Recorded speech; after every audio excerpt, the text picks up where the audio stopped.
Hi, and welcome back to Hot Off the Press, the show about new releases, the authors that bring them to you. I am your host, Jim Nettles, and tonight, let's see who is bringing all that stuff to stack up those to-be-read piles, and of course, to take care of all those brand new Kindles. So, Isabelle, you are up first. Hello, my name is Isabelle Hardesty. I write young adult fantasy. I have two series. One is the Delacorte Shapeshifter trilogy, which is about Jade, who's half fairy and half shifter. And my second series, which is the Destroyer Witch Chronicles. And I'm working on the last book's coming out. You can pre-order it now. It's Return to Bellefleur. The first one is The Witch of Bellefleur. So I'm happy to be here. Jenny?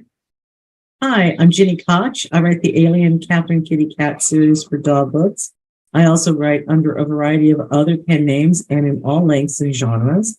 And I'm here tonight to talk about the newest release, which is a short story in a really cool anthology. Meghan? Hi, I'm Meghan Maslow, and I write MM fantasy romance. I have 3 different series going right now. It's funny that Isabelle had mentioned a half fairy, half shifter, because my Starfig series, I have a half fairy, half dragon. And, it causes all sorts of issues. But yes, I also tend to write comic.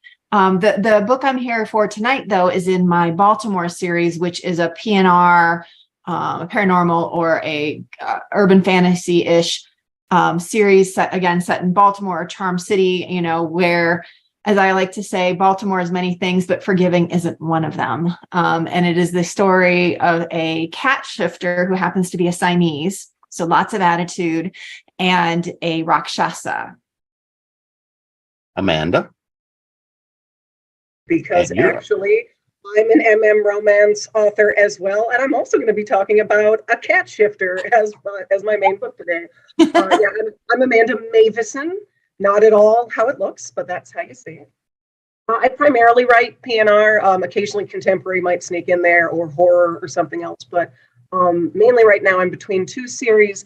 My very high fantasy series, Tales from the Gemstone Kingdoms, which I just recently had a release last month, and then the one that released today, the 3rd book in my Moonlight Prophecies series.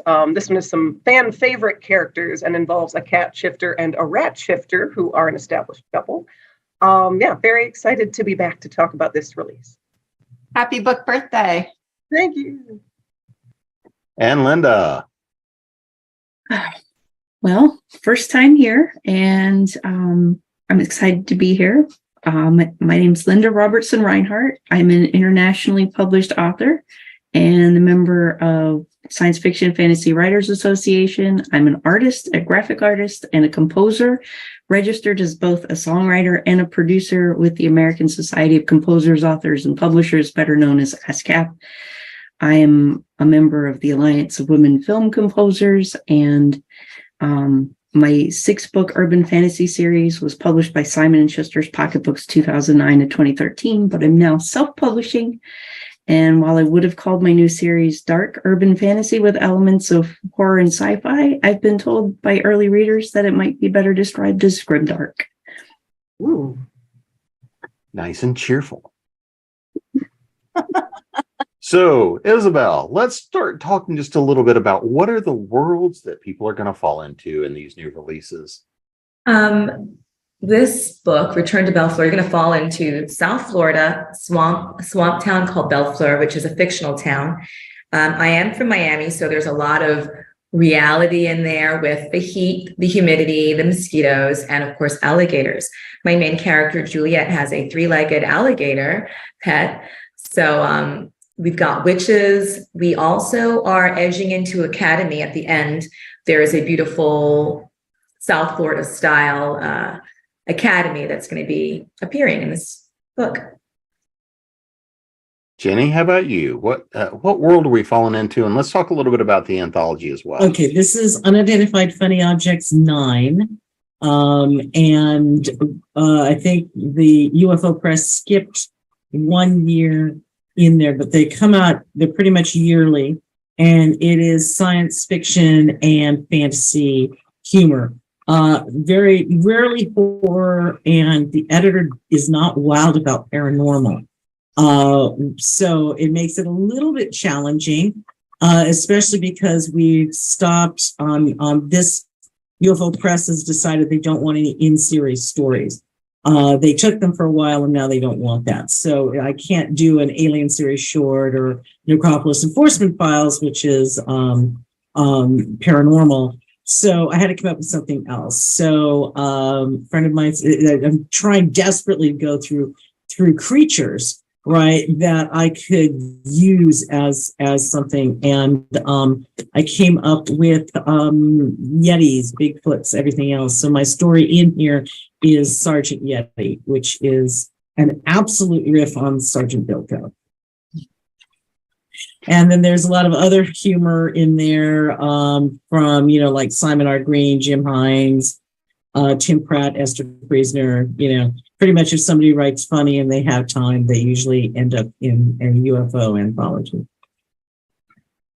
So, Megan, what world are we going to fall into of yours? Baltimore. A little bit, I would say, I don't know if this, I would say friendly dystopian. Like it's definitely our world. It's definitely more the urban fantasy flair. Baltimore itself is a character in my books. I love Baltimore. It's one of my very favorite cities in the US. It's just such an odd but wonderful place. It has so many different little, bits and crannies and nooks and things that you can find there that you just don't see in other places. And so it's a world where, it's sort of a contemporary world, but yet there's magic in it. There's shifters, there's vampires, there's only a few demons. There's always trouble and a healthy dose of humor because, no matter what, even if I'm writing a little darker, I'd like to have a healthy dose of humor in there. Amanda, how about you? What world are we going to fall into in this story? My Moonlight Prophecies series actually came about because I challenged myself to fit as many tropes as possible into a single story.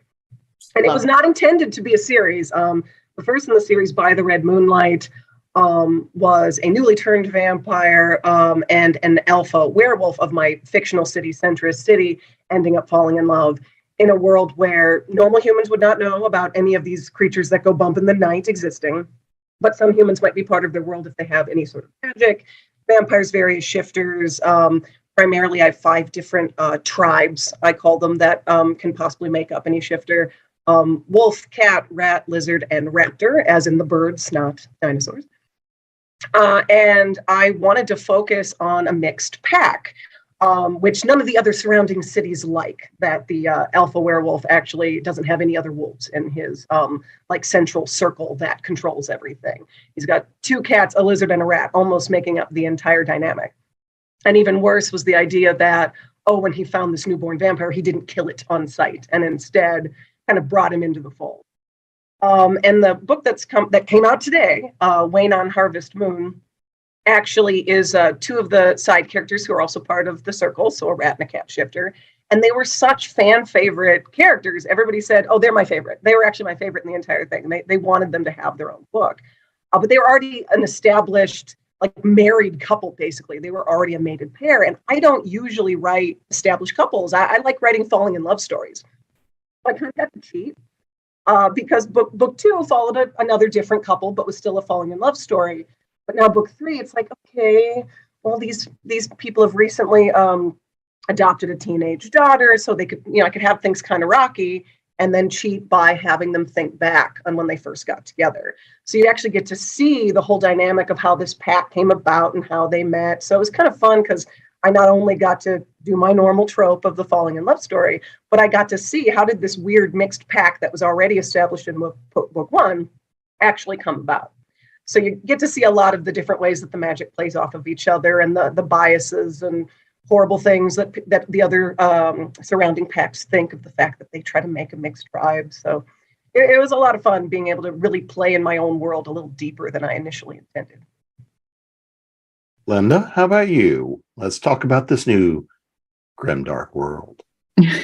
Well, it's set in modern day San Francisco, in and around the Tenderloin district, but beneath the normal facade, the truth is the world's divided into zones, and in each zone at dusk, a demon is potentially set loose, very often, not potentially, but actually.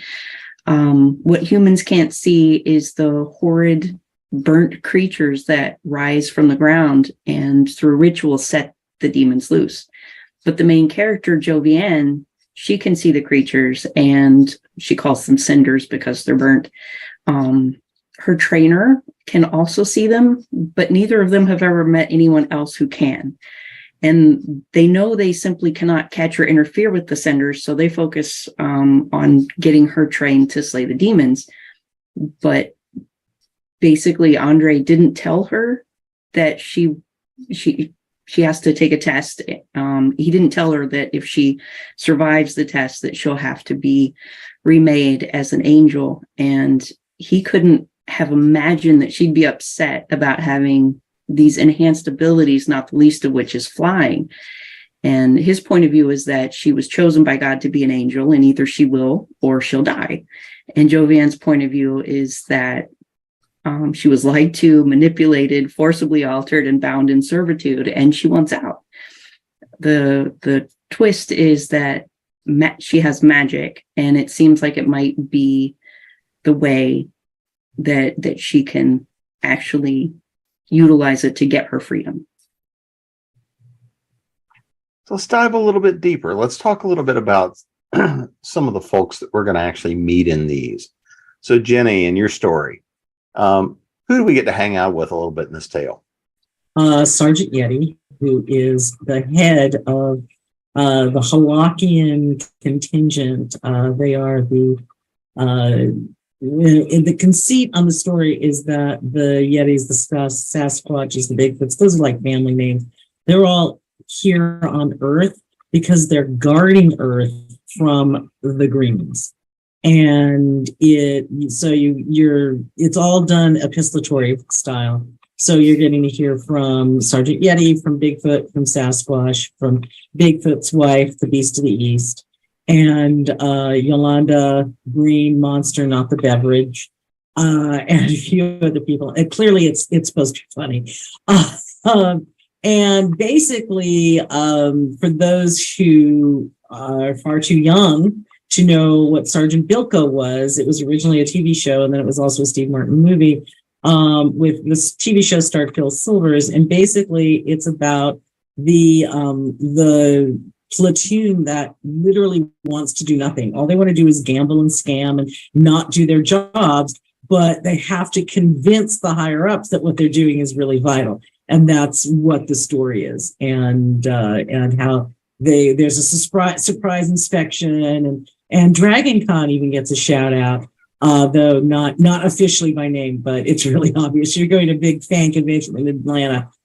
That's the one. So you get to know the Halakians, that's their planet, and they're considered the highest, much more intelligent than humans. And at least as far as they consider, and the Greens consider that they're more intelligent than humans. So it's just a very funny, how do we stay on the cool, abundant planet and not have to work? So they have to work really hard to be able to stick around and continue not working. It takes a lot of work to be lazy. It does. It takes quite a lot. There is a massive coordinated effort they have to do. By the way, this is my new kitten, Siler, in case people are like, what is she doing with her hand? I have a kitten in a sack on my chest that I'm petting. So anyway, but it was really fun. It was very fun to do. And I was really had trouble. And then when my friend said, why don't you do something with Bigfoot? And I'm like, oh, but wait, if I make them aliens, then it's science fiction. And away I went. So yeah, that's the good part about Wookiees. So yes. Megan, who do we get to hang out with in Philadelphia? In Baltimore. I mean, Baltimore. Yes. I'm reading a book set in Philly right now, and that's where my head went. All right. So it's the second book in my series, Charm City Chronicles. And the first one is called Demons in the Details. And it tells the story of a raven shifter named Poe, because Edgar Allan Poe, and a demon named Tommy Totati, one of the few demons left in the world. So this is book 2 that's coming out, called A Cat's Chance in Hell. And it's, as I said, about a very sassy Siamese shifter who happens to work for Tommy Totati. The way that Baltimore is broken down now is into neighborhoods, giant neighborhoods, basically districts. And the people who run them are called Rogers, because I couldn't resist, because it's Mr. Rogers' neighborhood. So I had to give a little nod to Mr. Rogers there. But the different people in it, there's always different, machinations going on. And in this one, there seems to be something afoot where Tommy's love, the raven shifter Poe, is in danger. And he sends Carter into one of the other territories to explore this, because all signs are pointing over there. And so Carter has a run-in with Bengal, who is a Rakshasa. And in my world, Rakshasas have a particular pull on shifters in general, and cats in specific. So from the word go, there's a lot of chemistry, but there's also a lot of intrigue going on. As I said, Baltimore is not a very forgiving place in many ways. So, they clash from the word go. But it's Amanda. Oh, sorry. Go ahead. No, I should say, but it's been a really fun ride. So, Amanda, let's talk a little bit more about this pack of yours. Let's dive a little bit deeper into who we're going to be hanging out with. So the way I have the world set up is a pack actually is the city. So there can be different tribes within that, but the central circle, 6 different people who are running things, that's when it is usually one tribe. It's all wolves, it's all lizards, and this is the one case where it's not. So the circle themselves, the 6 would be the alpha, the second, so like enforcer, sort of person who can be back up and is always protecting the alpha.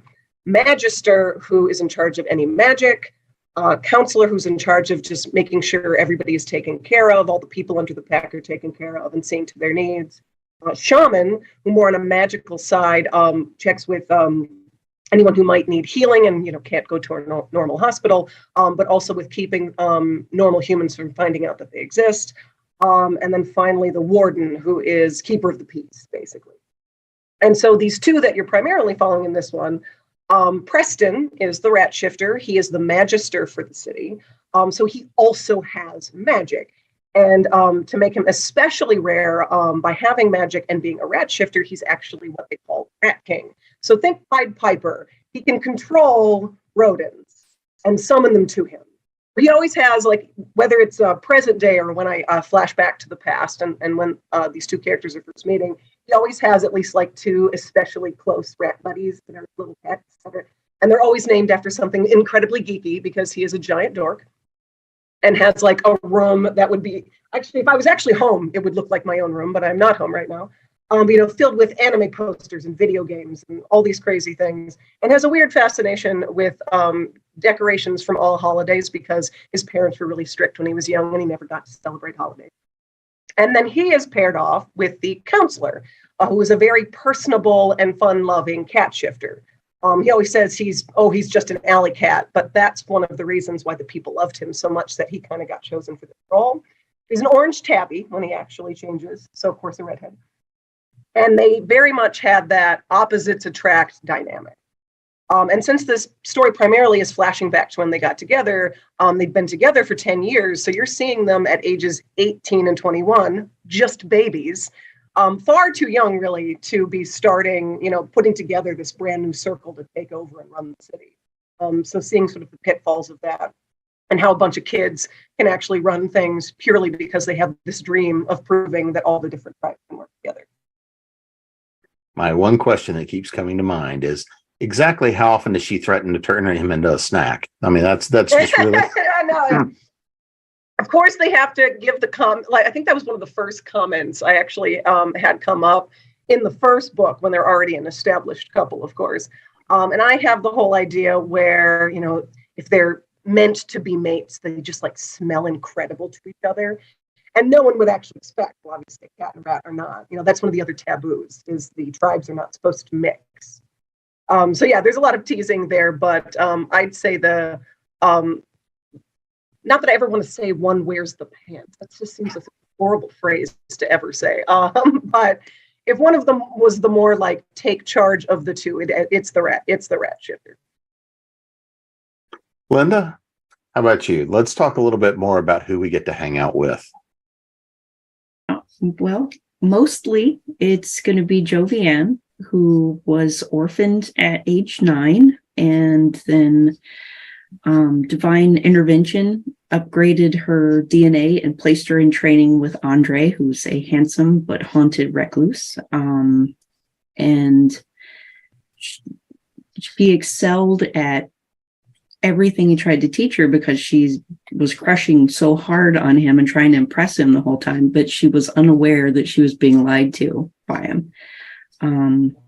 When her test is at hand and he reveals a partial truth, she's left reeling, and worse, the demon opponent that she's facing reads her mind and uses the tragic past and the unrequited emotions against her.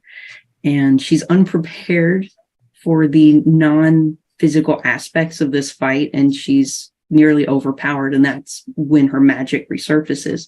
And she's forced to do terrible things to survive. And afterwards, she's just struggling because of everything that's happened to her. And even though those enhancements in the wings, being nearly immortal, it doesn't seem to be worth it when she realizes that she's basically in holy servitude forever. And there's also a possessor demon who has heard that she used magic during her test and has come to town and taken an attractive new host. And he claims he can help her break those sacred shackles, but for a price. And it seems Jovian could have the freedom that she's craving, but to do so, she'd have to to do what he wants her to do, it would prove that she's the monster that she fears she's become. Isabelle, who do we get to meet and hang out with? In Return to Bellefleur, you get to hang out with Juliet Maria Fontaine, who is Afro-Latina, and she's a telenovela actress turned witch.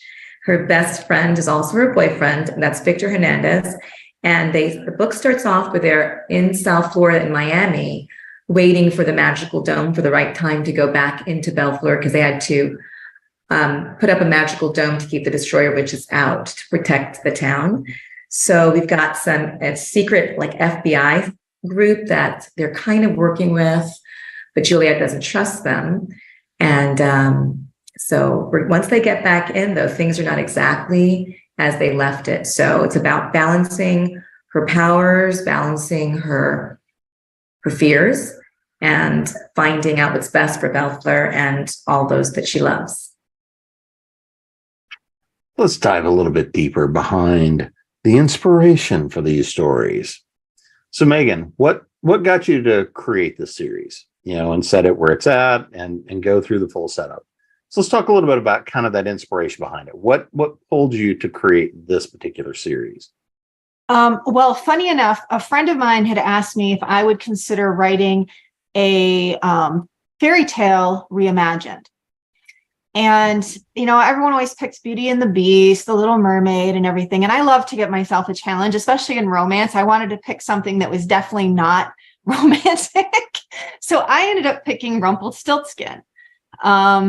And it was so much fun. But I put a big twist in it because I always felt like Rumpelstiltskin got the short end of the stick because he was the only one in the story who actually followed through, and he ends up being punished in the end. So I was like, no, I think the demon should actually, be the one to have the happily ever after.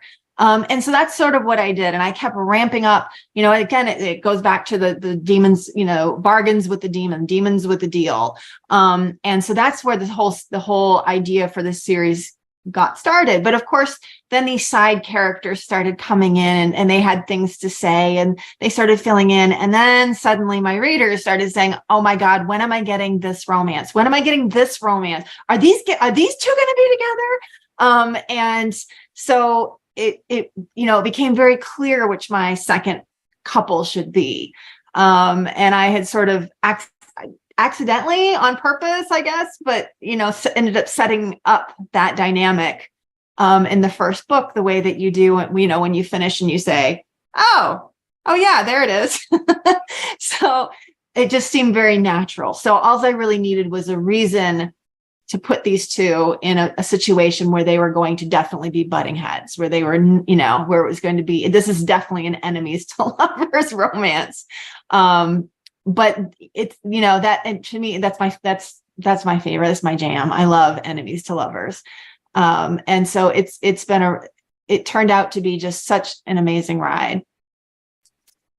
Amanda, how about you? What inspired you to create this series and bring about this particular book? What's funny is I think I mentioned I hadn't planned for this to be a series. It was the one book. I had this very clear idea with this very clear couple, and then all these other side characters. And it wasn't even just that it was a fan favorite, certain different fan favorite couples that led to other books. My publisher actually asked me to, hey, this is really, we love this one. Do you think you want to turn this one into a series too? Which I already had my fantasy series going. And thought, yeah, I can alternate between two big universes. Sure, why not? Which was the worst idea I've ever done. Like, I'll never, when I'm in the middle of another one, I'll never do that again, because basically I swap back and forth. So I mentioned my other one, Tales from the Gemstone Kingdoms. Like, I'll write one and then I write the next and I write one of the next. And I still managed to do pretty good with getting the releases out, multiples in a year. But it's hard to like do that whole brain shift. But there were a few obvious, like, easy, okay, I know where I would take this if I was going to continue the series from the first book. Because I also mentioned the first book has a vampire and alpha werewolf couple. Well, since I was trying to fit as many tropes in as possible, one of the tropes was an arranged marriage. It was like marriage of convenience or something was one of the tropes I tried to fit in. And so the idea was that alpha werewolf Bash was working on engagement plans with this neighboring alpha to try to ease tensions with the fact that some of the surrounding cities don't like the way he runs things. And it's literally in the middle of trying to figure out, okay, how can we make this work and bring our packs together, when he ends up falling for a vampire and everything falls apart. And it's like the other alpha, Jay, is a really sympathetic, great character who wants to help out their pack by doing this. And, it's not like they were in love or actually a couple, but he was hoping he would get to have, that happily ever after, that maybe the marriage of convenience would work out. So it was fun kind of taking that different approach to that trope, right, where it was, though, very sad for him. Well, as it turns out, the alpha werewolf Bash has a twin brother, which he didn't know. He's one of my favorite characters I think I've ever written. Like, he's the exact opposite of his brother. Like, he is not like an alpha werewolf at all. He's very flamboyant and just like happy-go-lucky and doesn't want responsibility, like could not be more different, which actually ended up being that much more perfect for Alpha J to end up with. So I was more than excited to write their book as my book too. And then, of course, I had to give the fans what they wanted and write this one. Since everybody loved The Cat and the Rat Shifters, I had to give them their story too. And because it has to be a series, I can't just leave things like that where, okay, I've given all these couples their romances and there isn't really somebody else to sort of do that same story with. So I'm going to come back around and do a fourth book that'll be coming out, that it's going to go back to the original couple, but you'll get to see little bits and pieces of all of them so we can kind of cap off all the different story threads that I introduced through all of it. So I didn't mean for it to be a series. The publisher asked for it and the fans kept wanting more too. And I just kind of went with it. Yeah, that problem pops up now and then. I have a short story that became a series. Linda, what inspired you to create the series? This is so weird to say out loud. One of my guilty pleasures is watching Ancient Aliens, like the old Ancient Alien stuff. And I was working on the story of Joe Van. It started out as a short story. And just something about one of those early episodes, I don't even remember which one, but it was just like, what if that was true and had some impact on this? How would that work out? And it was kind of reverse engineering and then making it go forward again with that information in it. Nothing like a good fiction to start a good fiction. Yes. Isabelle, what about you? What inspired creating this one?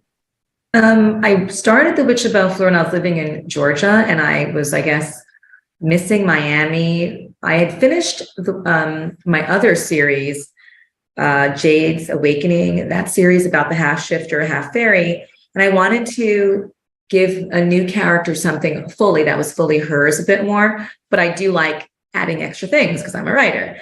So I wanted to immerse it in South Florida. So the book starts off where she's traipsing through the swamp behind her gorgeous best friend, as we do when we're 17.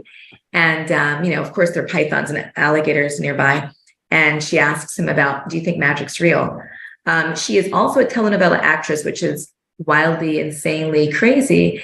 And that was totally inspired by watching telenovelas with my mom and my sisters growing up. My brothers did not want anything to do with the telenovelas. So I made sure that she starts off as a telenovela actress who becomes a witch. And I just added all those ribbons that I loved about Miami, similar to Meghan, who loves Baltimore. I just wanted to add all the insanity that any Miamian or someone that knows Miami would be like, oh, that, they recognize it. But it's like a love letter to Miami mixed with witches. So it's faction. Yeah. Okay. Jenny, what inspired you other than having to pull one out for the anthology? What inspired you to decide to play? Yeah, a contract. Money is what inspired me. And I'm usually an anchor author. So not only you actually have to know what you're doing so that the editors, when you're an anchor author in an anthology, you win the slot. So the first unidentified funny objects I was in was number 3. And it was my first, I didn't know the person inviting me into an anthology experience. So that was really exciting. And he had given us kind of a theme, which was first encounter. And so I did an all dialogue, called Live at the Scene, and all dialogue is harder than it sounds. And it was with your small local news at the Tri-County News Center. And with, the ridiculousness that will happen when the guys that are in, the middle of nowhere and they're your big reporters meet up. What was fascinating about that was that the editor told me there were at least 6 other stories that were all local news casts set up similar to mine, and I won because I was an anchor author. So a lot of times when you submit and you get rejected, it isn't because your story isn't any good. It's because an anchor author turned in something and yours is too close, and so it'll look too repetitive. But excuse me, Seiler says that he was the inspiration for everything. He wasn't even born when I wrote this story. He's only 3 months old. But so not only do I have to come up with a standalone short story, and I'm a natural novelist, but I have to do it in time so that when the slush pile starts, they don't take 6 other Yeti stories, And like I said, the real inspiration, I suggested several things and the editor was like, nah. And I'm like, hey, could I co-write this? Because I'm co-writing with B.B. Bayless on those. It's like, no. So, like I said, my friend was like, well, what about Bigfoot? And at first I'm like, she's like, but Wookiees, right? I'm like, well, okay, but, and then my husband's like, but it doesn't have to be Wookiees. It could be, and we could toss that around. And that's when I realized if I set it up so that they're here, and the reason they're getting caught on camera and everything is because they're playing around. They're here for a job that does not actually need doing, but they don't want to leave because it's a really cushy post. And then my brain went, hey, Sergeant Bilko. And I went, oh, okay. So that's where all that came from. But it starts with, oh, I have a contract. Let me be creative. So, Amanda, I'm going to start with you on this one. Without being spoilery, what is your favorite scene from the book? What's the one thing that you're just like, oh yeah, when somebody gets to this, they're going to love this? I don't think it'll be spoilery for me to describe this one. There was every once in a while I'll do sometimes like prompt a month things where it's like I'll just take a prompt and I do a little short, not something I'm ever planning to publish, but just to kind of get the wheels going and, you know, extend my creative juices and stuff. And I'll always set them aside and save them just in case I might take like a snippet from one to make a larger story or just use that as a scene. And I don't remember what this one was from, but I had this little short thing where it was one person was really unhappy for some reason, and the other was trying to cheer them up by destroying a place that belonged to the person they were upset with. So it's like, oh no, we've knocked over this vase. Oh no, I've thrown something into that china cabinet. And he's like chasing each other around trying to prevent this from happening, but actually causing more destruction. And that's what sort of breaks the ice in a way and like eases the tension of the moment. And I had so much fun using that scene for these characters. Like this is once it's flashed back to when they're first kind of hooking up and getting together. And it was just so perfect for them because by flashing back, I actually get to do Preston, the rat shifter. I get to do his coming out story to his parents who were, you know, very, very strict, expecting him to follow us. You know, he's going to find a nice rat girl someday and have babies. That's what you do. And it's, you know, the moment when he's finally come out to his parents and just kind of left in a rage and is panicking over, did I really just do that? Has this actually just happened? And he's from a very wealthy family and they end up in like the guest house. And that's how Mr. Alley Cat helps him kind of through it and process it, is they just trash the place. And I just had so much fun writing that because anything like that's always very cathartic. Like I always love discussing and talking about coming out stories with, you know, my fellow queer authors and readers and stuff. And like, I don't get to write that enough. I feel like I don't tend to do that as much, except for my one, like YA title. I don't go there as often. So it was just really rewarding to write that, but especially in that fun, like cathartic destruction scene. How about you, Linda? What's kind of the one scene in here that you really love, you speaks to you, fun, whatever you want to go with? Well, to not be spoilery, I have to go early, and that if I had to pick one, it's the actual bit of Jovian's test where she's facing that demon. There's so much that I put her through, and yeah, I may be a terrible person for all the things that I put her through in that test. But in the original short story, after the test was the end, and it was the writing that was a test for me to see, you know, could I just have a tragedy? Could I just kill this character? And I threw everything at her, and she didn't want to die. She kept coming back with things that I didn't expect in that first draft. And there's visual stuff that's just so cool to me. Like the demon throws her up in the air. She doesn't have wings at this point, but he throws her up in the air, and she's called all these crows in to help her.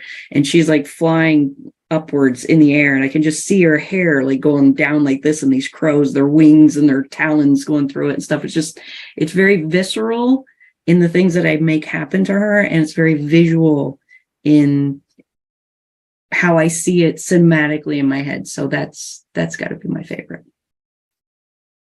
Isabelle? One of my favorite scenes, I can't really talk about it because it's a spoiler. So I'll go to another scene. It's when the teen witches see their school, that is a magical school on this island off Bellefleur, and their reactions. And they, of course, they make some comments, kind of Hogwarts jokes, but how it's so steeped in South Florida, Caribbean decor that I put my the Bellfleur stamp on it. So it doesn't have any floating candles or any of that stuff, but it definitely makes the kids, their breath is taken away. They gasp. It's beautiful. It's ornate, but done in a Bellfleur kind of Miami way, which I love. I got to ask, is there a highlight court anywhere on the?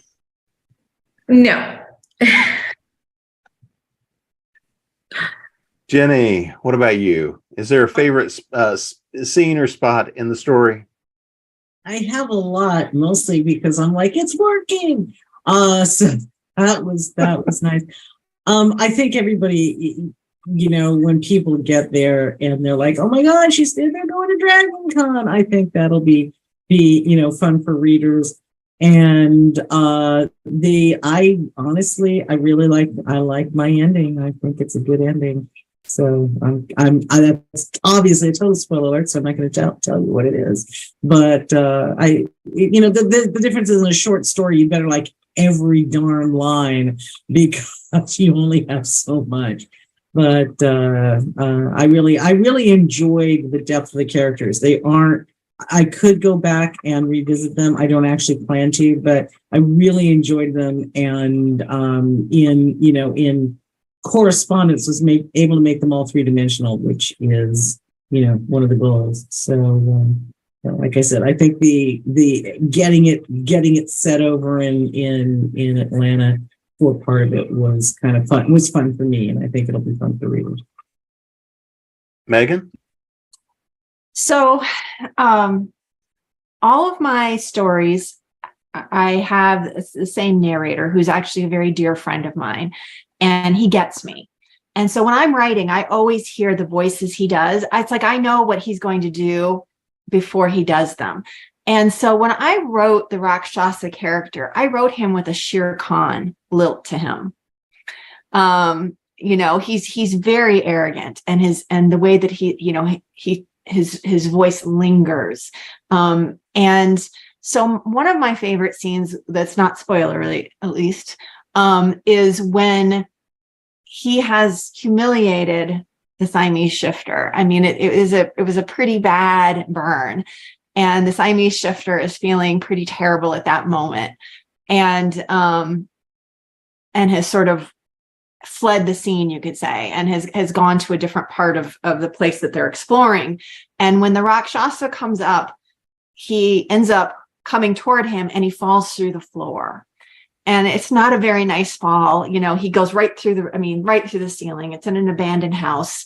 And, he covered in plaster dust. It's an old house. So he's just a mess. And he's a very refined individual. And he suddenly got plaster on his, eyelashes and on his hair.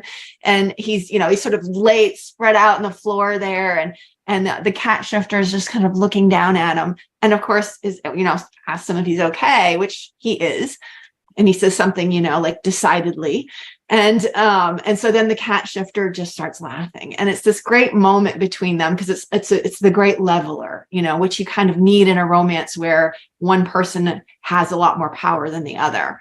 And it was such a great moment between them because it really did level that playing field. But it also gave both of them a chance to have a sense of humor about things. They had turned a heavy moment, I guess, into a lighter moment. You got to have the light and the romance. Definitely. You have to have both. So, of course, one of the most fun parts about being a writer and a creator is you get to fall down the research rabbit holes. There's always the things you go to. Jenny's laughing because she already knows what research rabbit hole she fell down looking at Sasquatch. But what was the research rabbit hole you looked at and you fell down, or what's the thing you learned and discovered about the process, or what was the big fun thing or the learning thing that came out of this one for you? So, Linda, you're up first. What I learned, when the words aren't there, the art or the music is for me. And anytime the gears, the writing gears got stuck, I could just move from it into something else. And like I would do art. I have art all over the inside of the books. I did the covers, and I also did 72 minutes worth of original music, scoring it like a film, because I can always tell the mood. And if I can't get the words to match and I can't see the art, I can make the music that then makes it all come together. And I guess though having all of those things work together and having those other places to go to help me tell the story, I learned to trust those, to not sit there and try and make the words come, go do the other thing, because it all inspires and rolls together. And if I remember correctly, a lot of that music is out there and available to go with the books. Yeah, that's the other side. That's the CD cover. It's on Spotify and iTunes and all of those things. We'll talk about that at the end when we get to the plugging. All right. So Isabelle. I actually did go down the rabbit hole a little bit, which was pretty fun. And I discovered this botanist in the Everglades Park Recreation. And he and I have been emailing back and forth about plants. And there's this, I think this skunk weed or something over here in the Washington area. And I looked it up, and it uses thermogenesis, which is wild. That's why it comes up through snow, because it creates some heat, which is fascinating. So I also looked up some plants, obviously, for South Florida, and some just gorgeous things. And I love it. I love it. I love it. And I fit it in my books. Jenny, You would be amazed at how much information there is on Bigfoot out there. So much. And I'm like, but it's not real. The people who did the hoax admitted the hoax, right?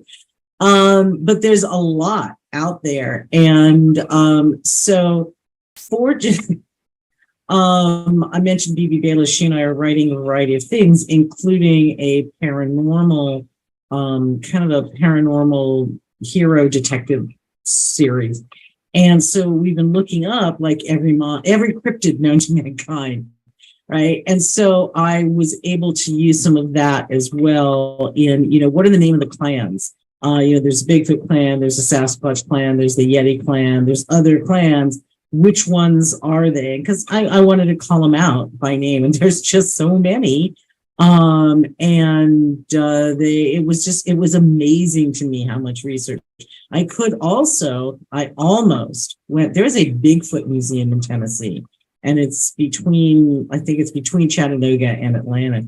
And I almost went to it, and I decided I don't need to go that deep down the rabbit hole. I can just read everything out there on 1,000,001 Sasquatch, Bigfoot, and Yeti websites. So one of the things that I thought that was really interesting is that everybody, their belief, okay, people, we make fun of it and we joke about it, but there's a giant swath of the population that honestly believes they're out there, even though the people who did the hoax explain the hoax and how they did the hoax. People like, no, I've seen a Bigfoot. I'm like, okay, sure you have. Pat them on the head. But it made it interesting because you could toss in the feeling. It helped me to be able to say, okay, yeah, they're real. They're aliens. And that's why they're here. They're here to protect us. And then it fell in with the belief without a problem. And I could lean way in on all the stereotypes because, hey, they're real. So, but it was the how many websites rabbit hole was very interesting. Meghan, what rabbit hole did you fall down? Okay, well, let me just say to Ginny first. When I was in college, I took a cult archaeology class, and one whole section was Bigfoot and why it could not exist. Yeah, no, I mean, there's just no way. Fascinating stuff. Yeah. So I can't actually tell you the big rabbit hole I fell down because it's a huge spoiler for the book. But I will say that one of my other rabbit holes that I went down for quite a bit was the Mughal Empire. and looking at that and the years and when colonial influence started in India and how they ended, where that ended with the Mughal Empire and what was going on in southern India. And then I ended up researching things like the difference between southern Indian foods and northern Indian foods, because I can't stand to get I can't stand to get things wrong. It's funny. When we write fantasy, like straight up fantasy, you get to make up your whole world. But when you put a real city, even though you have these made up characters, even though, they have magic or whatever, they're just details I can't stand to get wrong. So like he's South Indian, so he's going to have a preference for Southern, like Rakshasas come from India. And so it was then trying to figure out, well, what does his diet actually look like? And so I know that in Goa, that's where vinegar came into the food. So the vindaloo, and I know that in South India, it's more the coconuts and so it's just things like that you get caught up in, and you look up from your research and you're like, oh, it's been like 4 hours. And then you put your one line, he ate coconut chutney, Yes. kind of thing. You're like, oh my gosh. I had many, many of those. And I also had my editors come back and with some of this one's a particularly kinky book. And so I had some of my editors come back and say, I had to look up a few words this time. So it was like, it was quite there's lots of rabbit holes there that I was exploring for this one. So in other words, what you're saying is you're going to have to come with a dictionary and a recipe book in the back. Apparently, yes. All right, Amanda, what rabbit hole did you trip and fall down? Since this is primarily set, it's supposed to be a decade in the past. And really the first book would have been happening in 2020, not our 2020, that universe is 2020. Since I was going back, I'm like, okay, so 2010, the most pop culture things are still going to be our universe, the way I was working things out, because a lot of my characters are like huge geeks, because I'm a huge geek and it's fun fitting in some of the references. I had to be careful. I'm like, I can't make a reference to something that didn't exist yet. I got to look back to 2010. What were the things that were popular at the time? Particularly when Cat Shifter Luke first enters Preston's room and discovers that this snooty rat from a rich family is an utter dork with just every anime poster and video game and all these things. I'm like, okay, which anime were really popular at that time? And so I had to research so hard into looking at okay, which one and which ones were popular and which video game, what would his computer rig look like, which I always turn to my husband for that because he's a network engineer, little things like that. But the most fun I had about it was my editor so many times would comment, I thought for sure you were wrong this time. There's no way that could have existed in 2010, but it did. It was so many little things where they tried to fact check me. And it's what you learn from going down that rabbit hole is 10 years ago is a very long time and not a very long time at all. So it was a lot of fun, actually, and kind of inspired me to want to go back and look at some of the geeky things I loved from, now 12 years ago. So yeah, it was a fun rabbit hole. Well, guys, we have loaded up everybody's to-be-read piles. And again, we've got a lot of people out there with those brand new Kindles. So there's a lot of reading to be done. But before we get out of here, let's make sure everybody knows where to find you guys and all the books. So because somebody left me in charge, I have no idea who that was. Isabelle, you're up first. Hello, everybody. Please pre-order Return to Bellefleur, and it comes out January 11th, 2023, which of course is 11123. And you can find me on Instagram at I am Isabelle Hardesty, and on my website at isabellehardesty.com. Jenny? You can find me at my website, ginikoch.com. I'm on Facebook as me, author of the Alien Catherine Kitty Cat series, and Gini Koch, author Hairspray and Rock and Roll. I'm also on Twitter. I'm on Pinterest. It looks like I'm on Instagram, but I'm still not really on Instagram. And I get new followers every day, and I wish they'd stop because I post nothing. Unidentified Funny Objects 9 is available wherever fine books are sold, and you can usually easiest to order from Amazon. Because I always forget this, please remember that the best thing that you can do for authors after buying our books is to review our books. particularly on Amazon. And I can't speak for anybody else, but I don't care what rating you give me as long as you give me a review. Because Amazon doesn't count stars, it counts the number of. So if you love an author, if you like an author, please give them reviews. They don't have to be brilliant works of genius. They just have to be up there because it helps us dramatically. Meghan?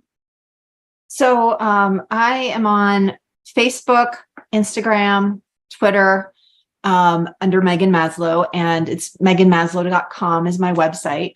And Cat's Chance in Hell comes out on December 29th. And so, pre-order, yay, from the website, but I'm all over, particularly Facebook. I have a Facebook group that's Maslow's Mischief, Magic, and Murder. And, I have my author page, I have my personal page, and I do Insta quite a bit. Twitter, especially these days, so much, but Insta, I'm there. Amanda? Easiest way to find any of my books is just using my name, Amanda Meuwissen, because I am the only one. So if you go to amandameuwissen.com or search me under my name, under any of the social media, I'm pretty much everywhere, even TikTok, though primarily on Facebook. This series, the book Wayne on Harvest Moon, the new release, came out today. And it is a wide release, so you can find it just about everywhere. It is, however, since this one's one of the ones through my publisher, the series is going to be going on Kindle Unlimited. It's not there yet because Amazon's very slow. So if you're one of those people who only reads KU, it's going to be there. But what's exciting about this one is if you're looking for a new way to read, my series was also chosen as one of the first on the new Yonder app for anyone who's been messing around with that. It was created by the Webtoon and Wattpad people. They're doing lots of promotions with free coins for reading and whatnot right now. So if you want to try checking out Moonlight Prophecies there, or just look under me. That series in its entirety, I'm sure the new book will be added as it continues to progress through to the end. You can find me under the romance categories for LGBTQ+, vampire, and werewolf. And Linda? Well, my website is lindarobertson.com. But if you're looking for anything online, you need to do the Linda Robertson Reinhardt, which is crazy. I know you can't. The old books were Linda Robertson. The new ones are Linda Robertson Reinhardt. Some of the music was Linda Reinhardt. Some of it is Linda Robertson Reinhardt because I'm bringing everything together. So I'm in that transition period of that. So it makes things difficult. But lindarobertson.com, and that will have links to Facebook, Instagram, Twitter, BookBub, Goodreads, SoundCloud, Bandcamp, all those crazy things where I am. And the whole series came out between Halloween and November 28th. So it's pretty much the whole trilogy is brand new. So. And I've had the pleasure of being your host tonight, getting ready to stack up those to-be-read piles. You can find me at jamespnettles.com, authoressentials.net, authoressentialsworkshops.com, the speculative fiction academy.com, and of course here at ConTinual. And we'll see everybody again soon.